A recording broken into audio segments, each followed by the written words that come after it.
I'm Mark Coplan, Public Information Officer for the Berkeley Unified School District, and this is BUSD Public Information.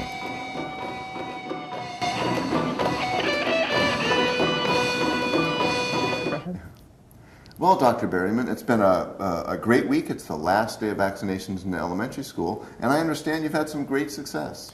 We've been very, very pleased. The rate of children receiving vaccine in the schools has been from 50 up to over 60% of enrolled kids in each elementary school getting vaccinated in the few hours that we've been able to be in each school, which is a much stronger showing than we anticipated, and really demonstrates both the interest in the vaccine and a huge collaborative and cooperative effort among the school district, the health department, and all of the parents and families and PTA and teachers and staff at the schools. So I'm just very, very pleased. Sure, I can tell you the amount of effort that goes into just getting responses on the school surveys that we do every year. It's a huge, huge project, and it's hugely important, that data. In this case, within a couple of weeks, your success, I think, was really extraordinary. Well, it's definitely a shared success, and we're very pleased. And so, you know, one has to ask then, why are the H1N1 flu vaccinations being given at the schools? What's the reason for this? Well, one of the priority groups for getting vaccine, and there are 5 of them, but one of the priority groups is young people between the ages of 6 months and 24 years of age. And we know that school-age students share their viruses and their germs very easily with each other, and they share those germs again when they go home. So there's a combined impact of giving vaccine to protect this group of children and also limiting the spread of the disease more widely in our community. So, and frankly, our partnership with BUSD and the fact that we could work with such a large population of children through one organization is another reason to do that. Now, who is eligible to be vaccinated in these clinics in the schools?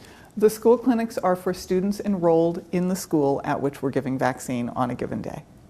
And there's a number of reasons for that. One is the very obvious reason that these are our schools, and we can't obviously open them to the general public when we have our school in session and our students in session. And these are happening during normal school time. This isn't a weekend clinic or anything along those lines. Right. So what do folks that aren't registered in the Berkeley schools do in the meantime?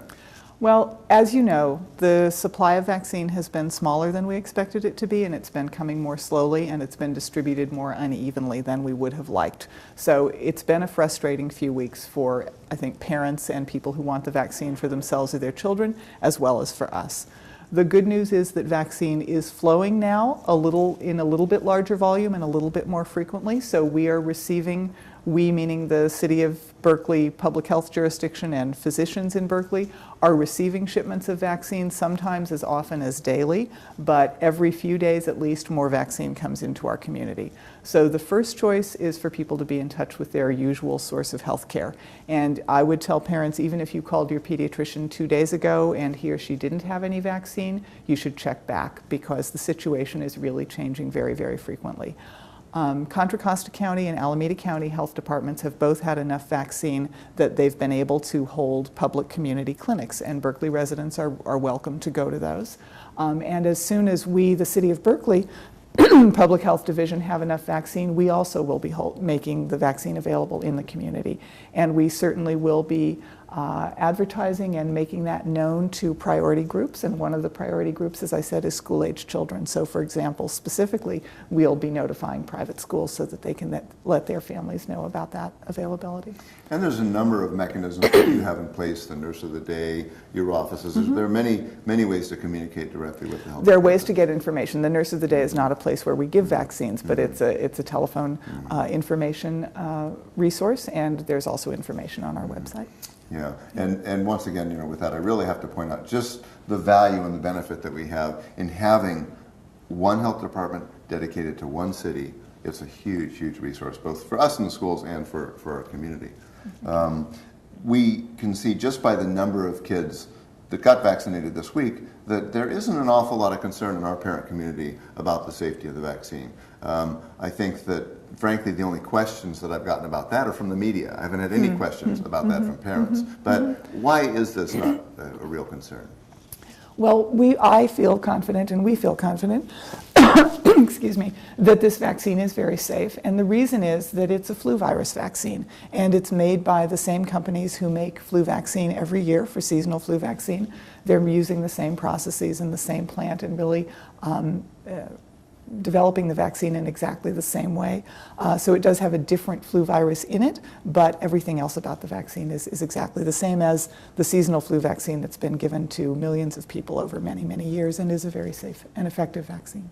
And we can assume that because of the time frame that these vaccines have been given, that there are a number of the kids who didn't get them this week have already gotten them at their healthcare providers. I would think so. Kaiser was one of the first places to actually have substantial supply of vaccine in the Bay Area, so people who were Kaiser patients were able to get vaccine early on.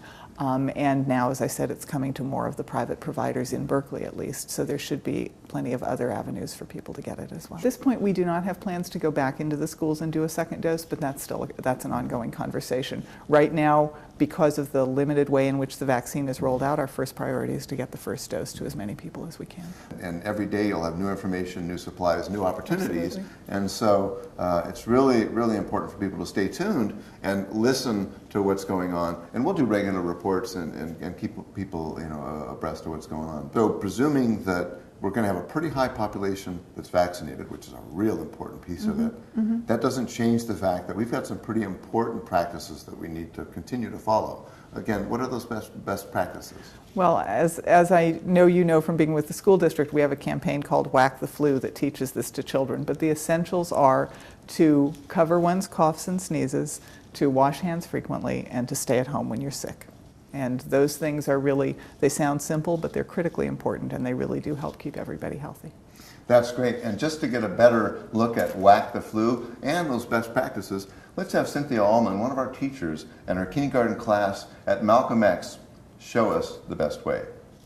Great. Thanks, Janet. Thank you. If you're happy and you know it, touch your head. If you're happy and you know it, touch your head.